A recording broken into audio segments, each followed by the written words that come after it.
The T20 World Cup is up and running, and the focus is now on match day two, match number 4, being played out in New York between two solid teams. On the one hand, you've got three-time finalists, 2014 winner Sri Lanka taking on a South African side looking to, of course, change what's happened in the past and do something that no South African side has done till now. Thank you so much for joining us on Maruti Suzuki Arena Presents ESPN Cricket for Time Out, as I'm joined by Moni Mokal and Parvez Maharouf. Gentlemen, good to have the two of you with us on the show. I'm going to get straight into it. Moni, I'll start with you because you have the task at hand of selecting that 11 that will come out for South Africa versus Sri Lanka. But before you do that, Moni, I'm just going to say all the way best because that's such an easy job. Thank you. It's great to be on here. I think South Africa is sort of ready to go and kick this campaign, this World Cup off. They've played a lot of cricket, a lot of IPL cricket. They just finished a T20 series against West Indies. So I think they're ready to go and they can't wait. Your 11 then, Moni. What do you suppose that 11 will be?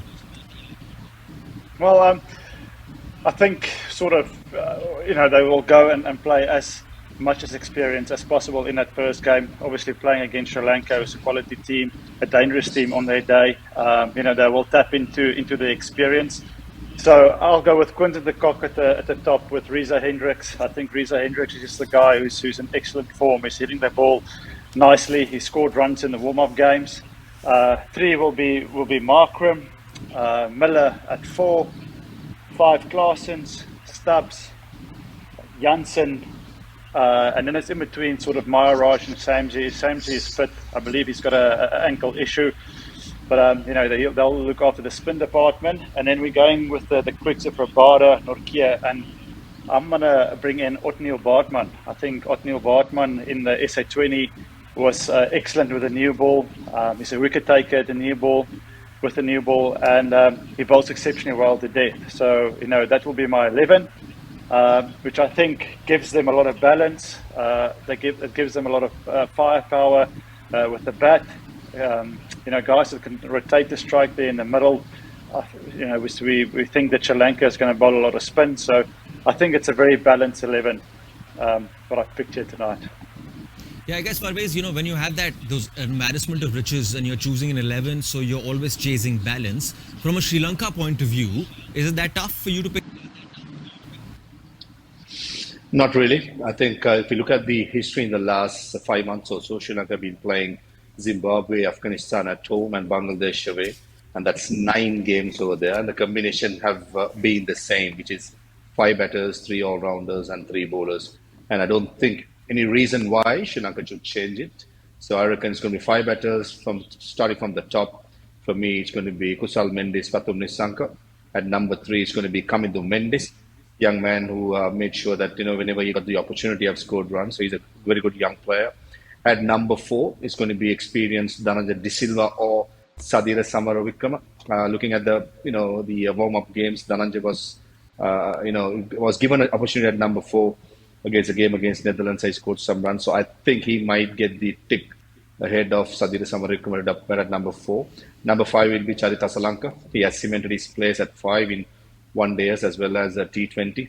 The 6, 7, 8 roles going to be with Wanindu Hasaranga, Angelo Matthews and Dasun Shanaka, the 3 all-rounders coming at that position. And the 9, 10, 11, for me, it's going to be Mahesh Theekshana, a spinner who could bowl with the new ball in the power play in the middle at the death. He's someone who's a much decorated spin bowler going around in T20 cricket. When it comes to fast bowling battery, this is where it gets a bit tricky. Because you've got 2 swingers in Wan Tushar and Matisha Pathirana. Both played in the IPL, had a decent run-in. Dushmantha Chameera, the other seamer, was with Kolkata. I think he only played a couple of games. Match practice-wise, he's not there yet. And you got Dilshan Madhusankar, the left-arm fast bowler. So out of 4, I reckon they will stick to Dushmantha Chameera purely because of his experience. And if he's in decent rhythm, I'll definitely start him. For the second fast bowler's berth, I think it's a battle between Matisha Pathirana or Wan Tushar. 2 different kind of bowlers. Matisha Pathirana more of a bowler who likes to bowl with the older ball in the middle overs as well as in the depth, whereas Wan Tushar prefers the new ball who can swing the ball and get early wickets in the power play. So this is where I think tactically Sri Lanka should make a call when it comes to these 2. But overall, I think the combination will remain the same. 5-3-3. Because, Moni, if you look at that bowling lineup from a Sri Lankan perspective, that's a solid bowling lineup. Keeping in mind, how you play 2020 cricket, you're always going to go after the bowlers. You've got guys who are coming at different angles at you. You've got defensive kind of bowlers with lots of variations on them as well. Is that the key battle where this game will go? South African batters versus Sri Lankan bowlers, or should I say Sri Lankan spinners? I mean, that's a great question. I think on the day, the conditions is going to play a big role as well. Is it going to be dew? What is the conditions? How well can South Africa's batting lineup, sum up those conditions, and especially with the ball as well. South Africa they faced those bowlers quite a lot. They've played against them in the IPLs, so they know what it's coming. I think with that top 6, 7 of South Africa, they've got at the moment are guys that can play different roles. You've got guys that can rotate the strike. You can guys that can play the aggressive route. So I reckon they'll try and make a statement, put Sri Lanka under pressure with the bat early on, and then hoping for their bowlers to come up and take the wickets and win the game for them. In particular, Parvez, if you see, South Africa versus spin, South Africa's strike rate versus spin since, of course, 2022 T20 World Cup, 141.4. One man over there leading the charge, Heinrich Klaasen, 68 sixes in T20 since that 2022 World Cup. What do you do versus Heinrich Klaasen? Who do you use to stop the onslaught of Heinrich Klaasen? Looking at the evidence, watching the India-Bangladesh game yesterday, up in New York, the first game we saw, it's not the pitch where you can straight away go out there and stonk the ball out of the park, because it's the pitches in IPL was different. Grounds are smaller, dew was a factor, and remember this game is starting at I think 10:30 local time, so absolutely no dew at all. And if it's a bright sunny day, definitely with Mahesh Theekshan and Wanindu Hasaranga in the cards, I'll probably keep both of them for much more overs to bowl at Klaasens and the Millers. Even Aiden Markram, I don't think when it comes to variations is comfortable. If my memory serves right, Wanindu Hasaranga picked up a hat trick against South Africa up in Sharjah.